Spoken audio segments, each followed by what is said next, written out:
Wouldn't going alone impress people? I'm just I saying, would think, yeah. in It's a real bonding experience. A, in real you said a life it terrible would, but in game, it seems like these choices.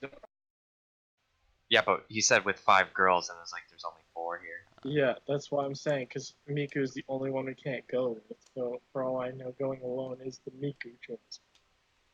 It's a dating sim. It's not a horror game. Do I I'm not just expecting to get spooked. I'm just thinking, will Lane get spooked? Hmm. don't want Lena I, getting I still spooked? I No still Lena. vote go with Lena. What if we get spooked in front of her though, and that's what causes her to not Oh. like us, and that's the bad You thing. Uh, That sounds more like an Eliza thing, anyway. Yeah. yeah.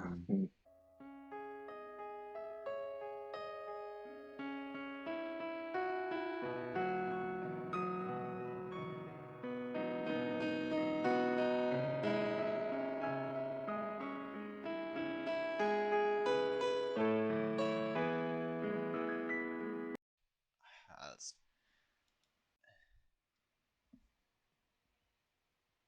I won't have to go there alone, will I?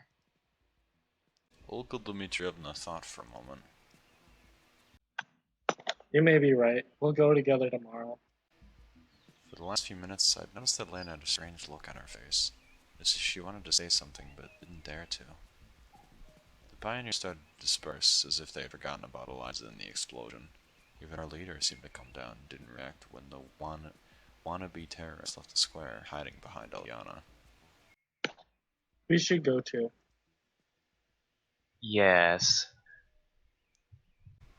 Night quickly fell on the camp, with only a brief moment between the first rays of the setting sun till complete darkness here in the south, maybe in this world. You don't have enough time to enjoy the variety of the sunset colors. It's too early to go to bed, but the leader confidently walked to her cabin as if mentally dragging me with her. Olga Dmitrievna, I'll take a little walk. Okay. She looked at me intently, but didn't find any reason to object, shrugged her shoulders, and kept walking. I went back to the square. I didn't really want to look closely at the trivial damage done to the Genda statue. It was at the exact centre of the camp. If you don't know where to go, you should start from there. I sat on the bench and looked to the west, wondered if the earth here revolves on its axis as it should, or whether there was an actual north or south. It's hard to say. At this time, I didn't have any ideas on how to check the fundamental laws of nature.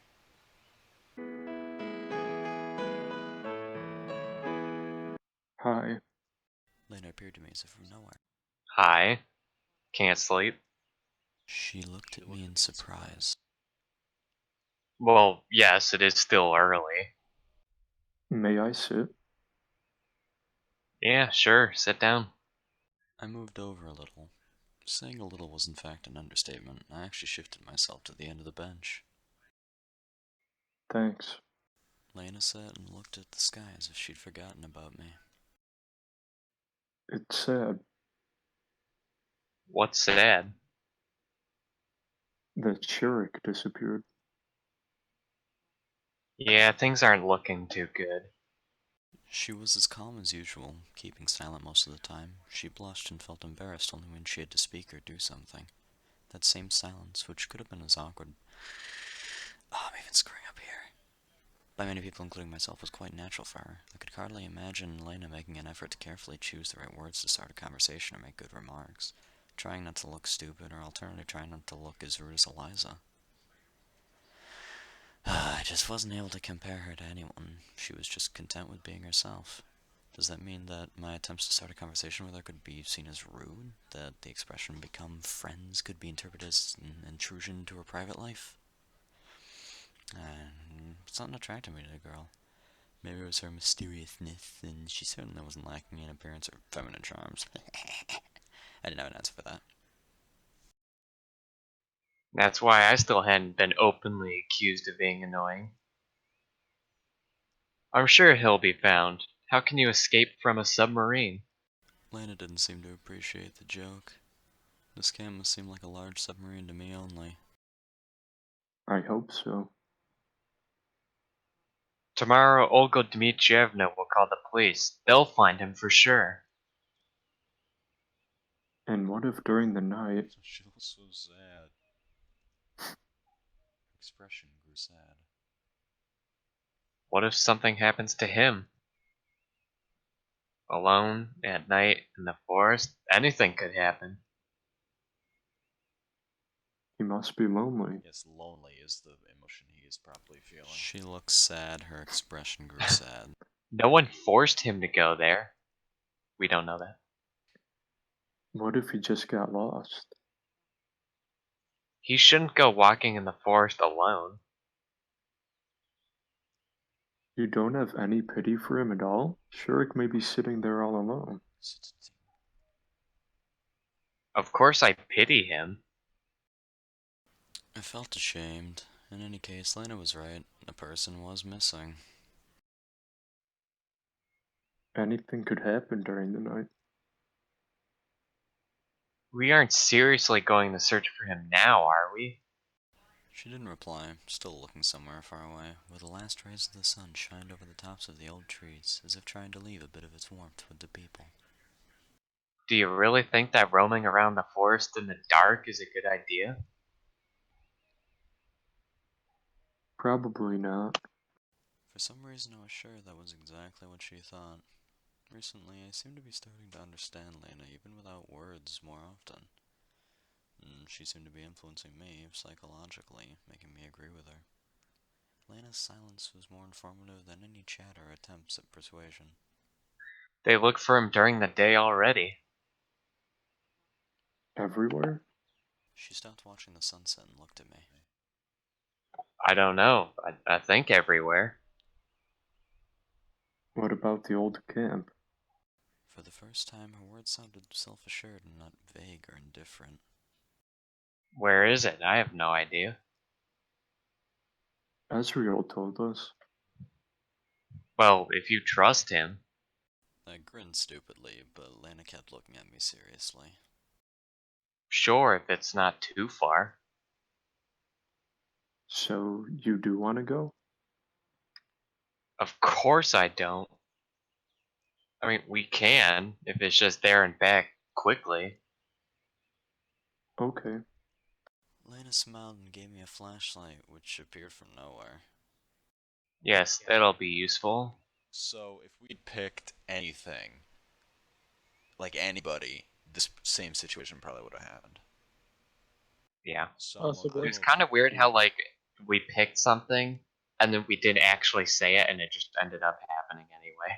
Yeah, I Well, thought for a perhaps while there it just wasn't gonna happen. I thought Yeah. Olga was just gonna go with us no matter what. Perhaps it's a trust thing. I have no idea. Does this mean she'd prepared beforehand? And nothing was up to me? I sighed as if doomed and headed to the forest with her. Night fell on the camp. We walked slowly. Lena was next to me, near but not too close. It was strange, but it looked like she wasn't afraid of anything. Moreover, she didn't seem to be bothered much about what we were doing, as if we weren't walking in the forest at night, but just watching a movie with other people playing leading roles. Actually, Ezreal said that the old camp was not too far, and if we walked straight to it, then it would be hard to get lost. After a few minutes, I was completely unsure that we were walking straight, and after a few more, it started to seem that it would be a miracle for us to even get out of here. But I didn't want to lose face before Lena, so I tried to walk cheerfully.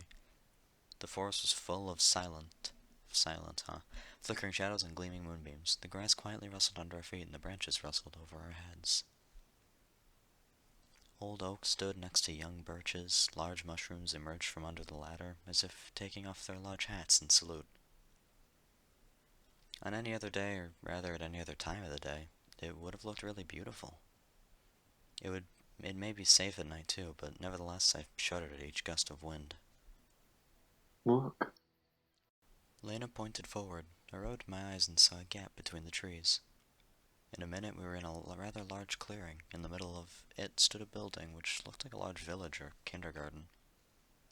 The paint was falling off the walls, there were several holes in the roof, like the aftermath of a bombing, and the glassless windows looked at us sadly and a little threateningly. It was not a very pleasant sight. I couldn't remember how I'd imagined this place a moment ago. It was like all the images had been erased from memory, replaced by this depressing graveyard view. Well, it is creepy. Lena was still standing silently, but a natural expression of fright appeared on her face. Kind of looks like excitement. Do you think he is in there? I have no idea. If I was Sharik, then a haunted house would be the last place I'd hide in. Shall we go? I didn't manage to answer. The moon appeared from behind the clouds and illuminated the clearing with new colors. Actually, in one color, the white of the grave. I could see more clearly the distant trees, the mist shrouding them. It felt like the temperature dropped several degrees, making me shiver. Are you afraid? Lena asked, calmly. Honestly, She smiled almost imperceptibly and took my hand. It would have caused a storm of emotions in any other situation, but at that time it felt like a basic necessity. We slowly walked to the building.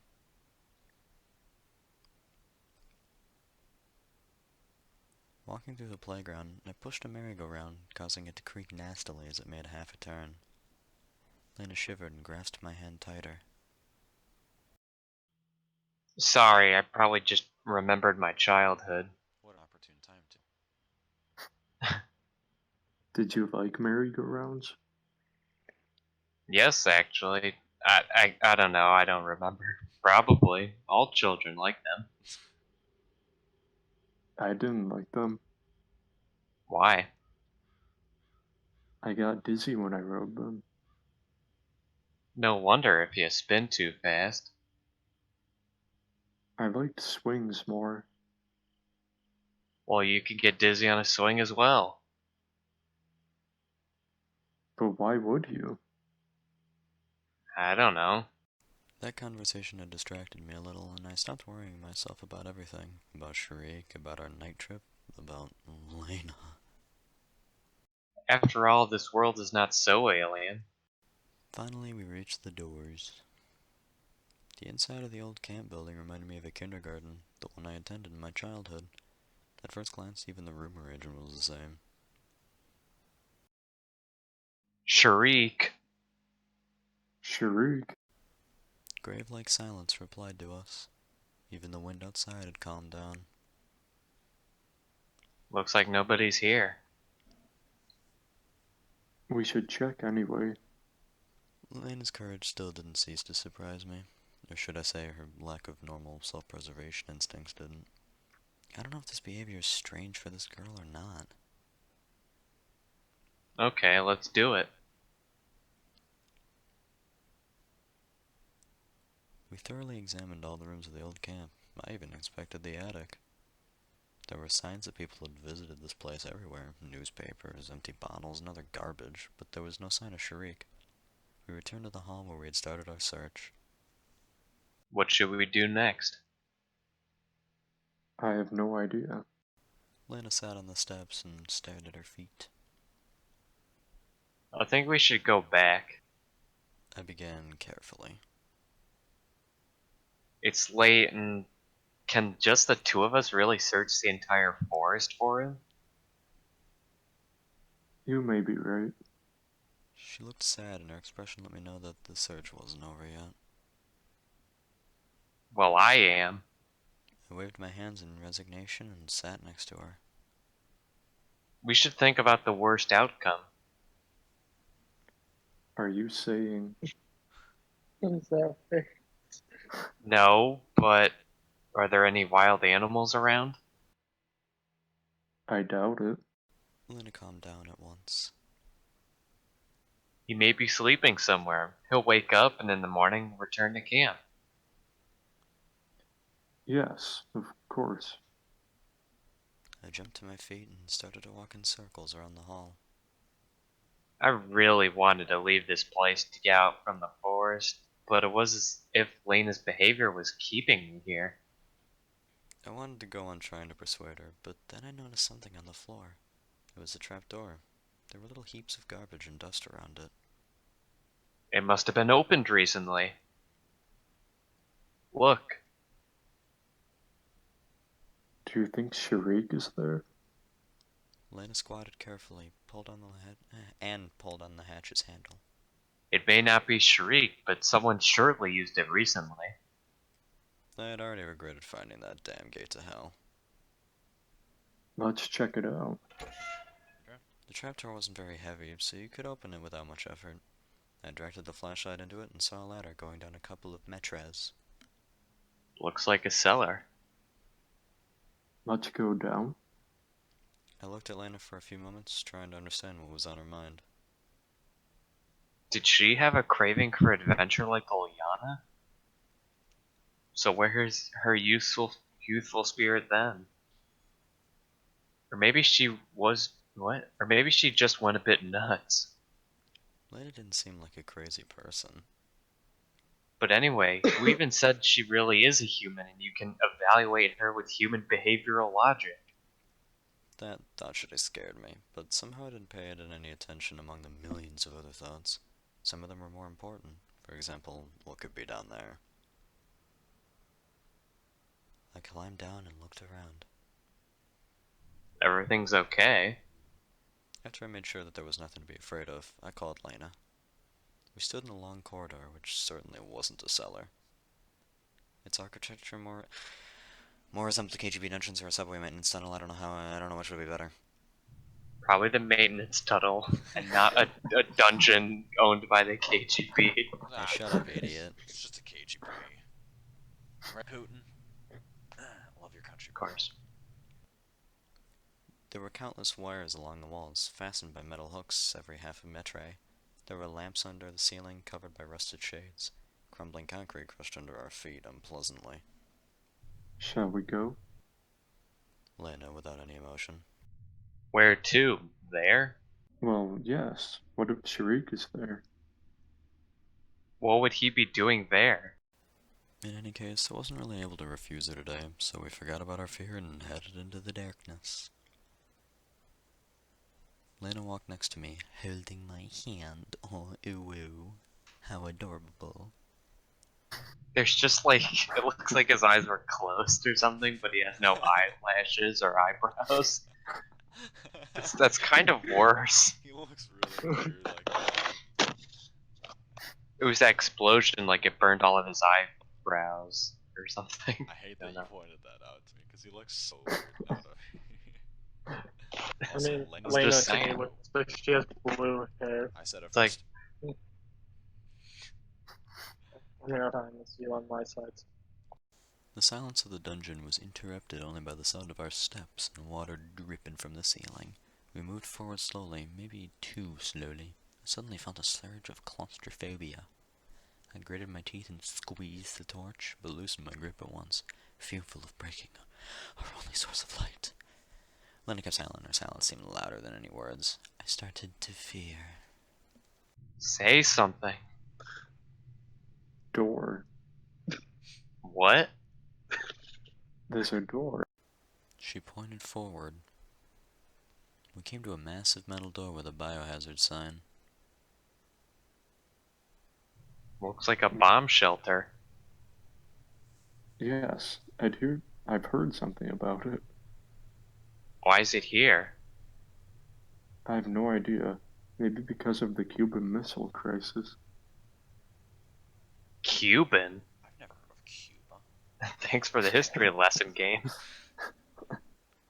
I estimated the approximate time of constructing the camp. Makes sense. However, building a bomb shelter here was like building an airport at Faggot. No. What? Faggot. I don't know. Is that like Hell, Michigan? I guess. Lockcock in Wiltshire in the UK. It wasn't deep enough or too far from civilization. Seriously, why faggot? Did you have to choose faggot? Was that really? You gotta know people are gonna be like us retards. Maybe it was just a bad translation. I don't know. Yeah, I meant to say something Or, else. like it went way wrong. The guy just got bored when he was doing it. The door wheel dully creaked. Dully creaked, huh? I had to push it with all my strength before it turned a couple times. I made up my mind and opened the door with difficulty. We entered the room, which seemed to be the main living quarters. There were some beds, cases, some scientific equipment. They had been thoroughly prepared for the nuclear apocalypse. We didn't find any signs of Sharik, though. Look, Lynn was holding a flare gun and smiling. She's gonna kill us. Why would I need it? Oh, to fight monsters. never mind. Okay. There are no monsters here. At least I wanted to believe that. If you say so. I You need to guarantee go it. But I didn't want to upset her, so I tucked the flare gun into my belt. It might come in handy. We thoroughly searched the room once again. There were 2 exits. The first was the door we had entered, and the other one was another door exactly the same in the left wall. For a moment I felt excitement, the urge to return to this labyrinth and earn what prize awaited for me there. However, this surely wasn't a computer game, and there's no option to save, you think. Kill me. You don't know about it though. Maybe meta. with this. Okay, hold on. Lena offered me a rather big thing. Okay, I'm just gonna save here instead. Crowbar. She offered me a big crowbar. Thank you, me, for finally reading it. You flippin' idiot. No, I'll give it a try without it first.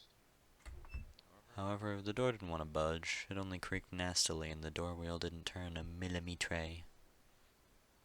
Okay, give it to me. It was too easy with the crowbar.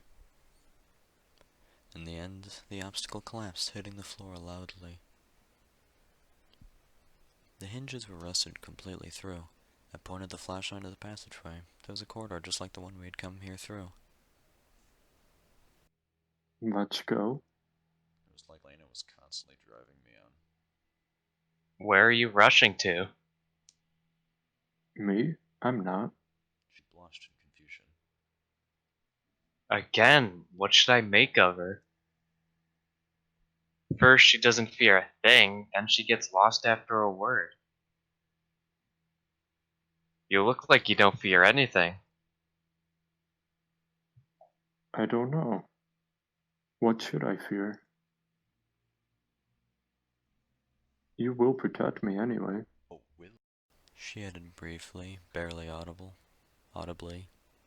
So Lena's counting on me. She believes in me no matter what. And you question bringing her along. It is possible. Stupid, naive, but possible. I knew clearly that I couldn't protect anyone, even myself. Nothing is up to me in this world. The powers that brought me here could do anything. That didn't exactly mean that inevitable death awaited me in the end of the tunnel. It could be lying in wait anywhere in this camp. Let's go. Same Okay. picture, baby.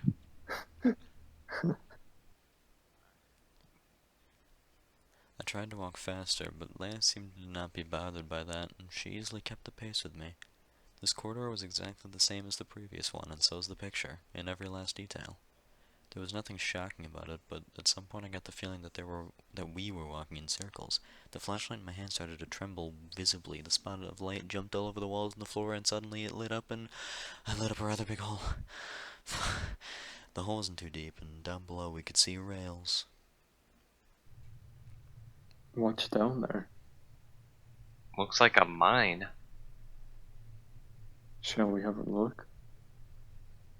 Why not go further along the corridor?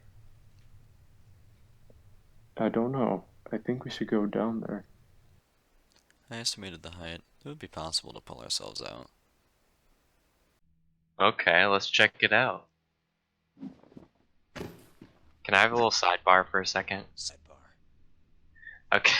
I typed in faggot United Kingdom, and it just takes me off to the coast of Northumberland, and there's nothing there. The only picture is on the side of the road. It's got, like 30 reviews.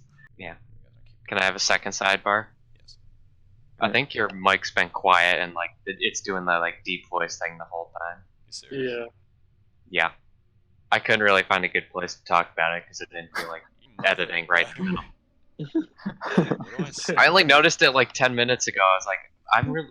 Zach is louder than Chris right now. It's like, Yeah, It's really the I even volume. turned you up to.